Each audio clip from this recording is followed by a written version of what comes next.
Eurovision season at this time of year is pretty overwhelming. For that reason, I wouldn't blame you if you've ended up feeling a little bit behind, given just how much has happened in the last few weeks. February is always the most chaotic month of the Eurovision calendar to start with, outside of the contest itself, of course, and this year has been even worse than usual because of the presence of the Winter Olympics, meaning there was one weekend with no national finals at all, and another with 7 finals and 2 semi-finals. Amid all of that, last month I thought it would be a good idea to take a quick 15 to 20 minutes to check in on everything just so you have a general idea of what is going on. And it seemed to help some people and the response was positive, so I'm going to do it again. Just as we did last month, we'll start with more general news surrounding the contest, and then after that we'll go through what's happening from country to country. I'll also point out which national selections have had full breakdowns and full deep dives on this channel already, so that you can dive deeper if you want to. Quickly before we get started, if you enjoy this video then please do subscribe to the channel so you don't miss anything going forward. If you're looking for some in-depth analysis of all the goings on in the Eurovision world, not just around the songs, but also the countries and the politics of the contest, this is the place to be, and I've got months worth of videos just covering this season alone. With that in mind, there is tons to get through today, so let's get on with it, starting with the big news from the contest at large. Eurovision on Tour has been cancelled within just a few weeks of the initial announcement and within 14 days of tickets going on sale. Even the most pessimistic of outlooks on this event probably wouldn't have suspected a crash just this bad and just this quick. But here we are. Tickets were pulled, refunds were issued, and a statement was put up from the contest director Martin Green, reading as follows: "We regret to announce that we've made the difficult decision to postpone the Eurovision Song Contest Live Tour 2026. We have encountered unforeseen challenges that despite the best efforts of our team, the producers and promoters, we have been unable to resolve. To the thousands of fans who bought tickets, thank you. We will ensure you will be refunded in full as soon as possible. We look forward to relaunching the live tour when we can ensure the world-class experience that our fans expect. Our focus remains on delivering an incredible Eurovision Song Contest in May.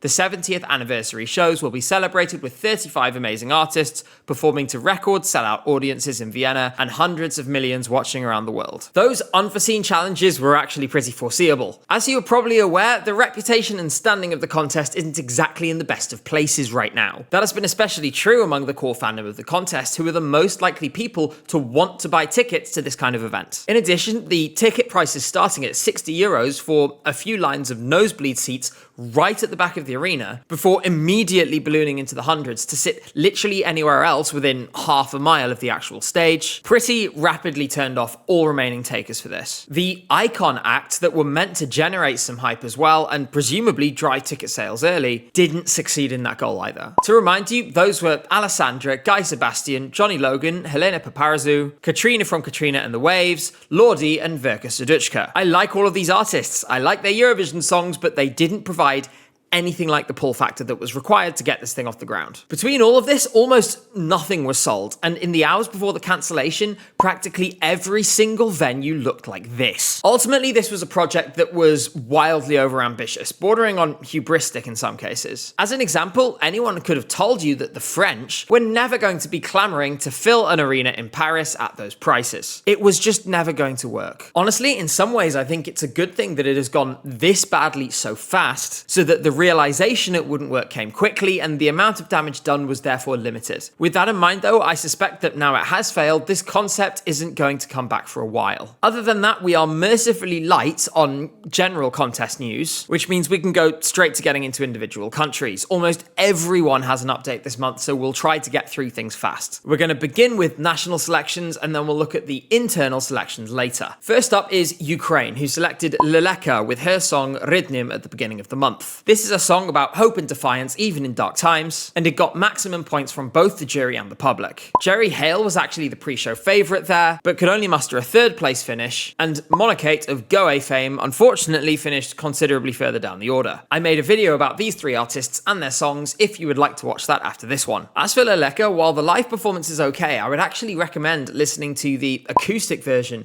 she did for the radio station Hit FM, because the studio version is good too, but this is so much better, and you can really appreciate just how beautiful her voice is. When it comes to the contest, this is looking like a reasonable prospect, probably not for the victory, but a top 10 finish seems very likely, and a qualification is, as always with Ukraine, completely certain. That is not the case in Estonia. Despite several options that would have had good prospects of qualifying, any of Geteriani, Olli, Klischerik and Max, Anton Minimal Wind, or Nup would have been in with at least a decent shot, we've ended up with the 2005 Swiss entrant Vanilla Ninja, now representing their home country. I was there to experience the show myself, and my reaction to the result appears to have taken on a life of its own in the few weeks since. Too Epic to Be True is a very early 2000s song, and for some, that might bring back some nostalgia. They're legends in Estonia at least, and that explains why they won this show. However, in a Eurovision context, it's totally uncompetitive, and in my opinion, qualification is essentially an impossibility, especially considering the return of juries to the contest. Even in the context of a national selection, they could only muster a 6th place finish in that international jury section of the results. So I shudder to think what might happen in May. Speaking of disappointment, Denmark is a country that usually is one in the Eurovision context at least, but this year something bizarre has happened. Denmark is currently second in the odds to win Eurovision. No, you are not hallucinating, pun not intended. That's thanks to Søren Torpegaard Lund, who came into the Danish selection as a distant 3rd place in the odds, and who wasn't receiving the same level of conversation as Erika Jane and Sissal above him. Then, once rehearsals started there, fan media was immediately ablaze with hype about Søren's performance. If anything, the live performance then delivered even above those already lofty expectations. He went on to win both the jury vote and the televote, and now he's going to Eurovision. If you've not seen many national final performances yet and are limited for time, this one is an absolute must. It's amazing what you can do with a see-through box and a few dancers, alongside a superb performer, of course. We will need to revisit this again at some point soon, because the question of whether this can actually do it and win the entire contest now really merits investigating. Latvia has also chosen its entry now, and just like in Denmark, we got a good ending. Atvara is the artist they have chosen there, with her song Enna. This is a ballad around the themes of an abusive or addiction-affected household. The fear ahead of time here was that Emilia would win this show, with her extremely generic song All We Ever Had. But that ultimately only came 3rd behind Atvara and also behind Kautkali, who had one of the best stagings that we have seen this year. I covered all 3 of these songs in a video that you can find on this channel. If we were still in the era of televote only in the semi-finals, Atvara would struggle to qualify. But this year, with only 15 songs per semi-final, and with juries returning, I'm actually much more optimistic about the hopes. It's not certain by any means, but they have a good shot. No such concerns of not qualifying will exist in Greece, where their selection has also produced, just like Denmark, a potential winner of the contest. That's come in the form of Akilas with his song Ferto. Once again, we have a whole video on this channel about this selection if you'd like to dive in deeper. This is a silly but actually surprisingly layered song, and as a result, I love it. If you give me a whimsical, silly man singing a song that is on the surface also silly, but is actually a critique of capitalism and consumerism, then that was always going to be right up my street. It's catchy, it's fun, and it came from a national final that was, in my opinion, a big improvement on last year. I'm pretty certain we're going to see Greece in the top 5. From the whimsical to the extremely serious, Croatia have taken basically the opposite approach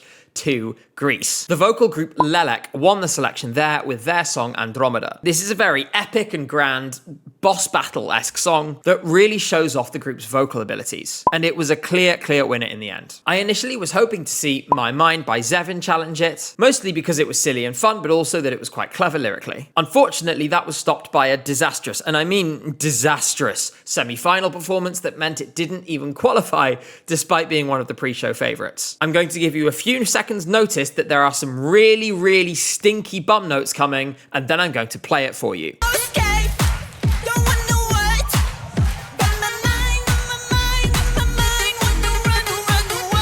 Provided your ears are not bleeding, let's move on with the video. Croatia has a fairly good chance of qualifying because it has both Serbia and Montenegro in its semi-final, and realistically I think we're going to get 40 points out of those two countries. From there you only really need another 40 to be sure of qualifying, so they should be comfortably through. Austria are hosting the contest this year, and they also chose their entry this month, and it's Cosmo with the song Tanzschein. This is a fairly solid product that emerged from an abysmal national final that felt like it went on for 12 hours. You can only really get away with that kind of thing if you are Italian. I made a whole video investigating why Austria and their partners in crime in the form of Germany are absolutely terrible at making national finals, and you can go and watch that later if you like. The good thing for Austria, of course, is that this year they don't need to worry about qualifying, but hopefully they will drop this format and never bring it back. Lithuania has finished its marathon 6-week-long national final format, with controversy basically everywhere except for the winner. Lion Seeker is going to represent the country at Eurovision with their song Solo Quiero Más, a dramatic and experimental song that ventures from pop to opera and beyond. And despite a decent segment of the Eurovision fandom not understanding it at all,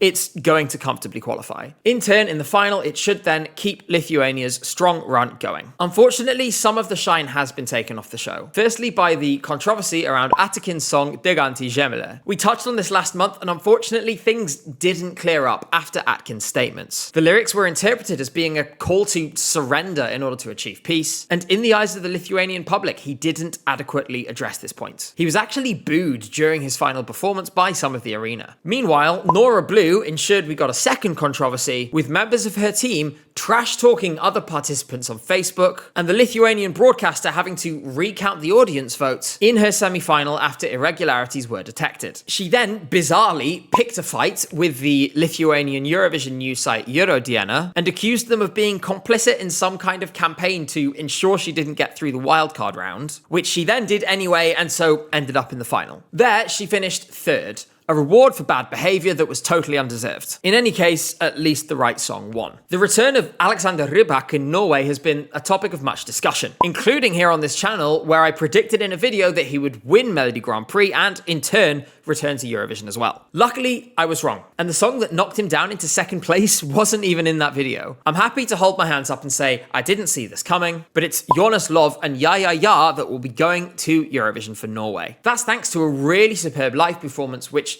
gave a little bit of Freddie Mercury, which worked perfectly with the kind of retro pop rock vibe that Jonas was aiming for. This is a much, much better choice than Alexander Rybak would have been. We've gone from a non-qualification risk to, in my opinion, a fairly good chance of making it through. And from a place I did not see coming. Good job to Jonas and to Norway, although this selection definitely still needs some serious work. Speaking of dodgy selections, Bulgaria has finally finished theirs. A month ago, Dara was chosen as the artist, with a 3-song show being held last weekend to determine what the entry would be. All 3 were written, it seems, without much input from Dara whatsoever, and only one had any traction with voters. That was Bangaranga, which sounds suspiciously similar to the famous Bulgarian mystic Baba Vanga. This is a song that kind of feels like it's one long chorus all the way through, but to its credit, it is catchy and has enough about it for us to consider it a viable shot for qualification. That said though, this selection process was really, really bad, and the broadcaster should not bother doing something this overwrought again. A good start would be to let artists bring their own songs. If they want some advice on how to run a selection though, they should ask Finland, who outdid themselves this year, even by their high standards, with UMK. They had a clean sweep of songs that would have qualified for the final, though of course the goal is clearly loftier now. Finland wants to win this thing, and they've chosen an entry that might do just that. Peter Parkkonen and Linda Lampenius with their song Liekin Heitin, and overall points record in this selection, and they are now favourite to win the entire contest. If there's any one national final to get lost in, it's this one, because every song was beautifully staged, and the whole show is an example to the rest of Europe. There'll be a full video about my experience there on this channel very soon, so make sure you're subscribed so you don't miss it. From the best to one of the worst, Germany also selected a song this past weekend, and as I predicted in my video discussing why German and Austrian Eurovision selections are so bad,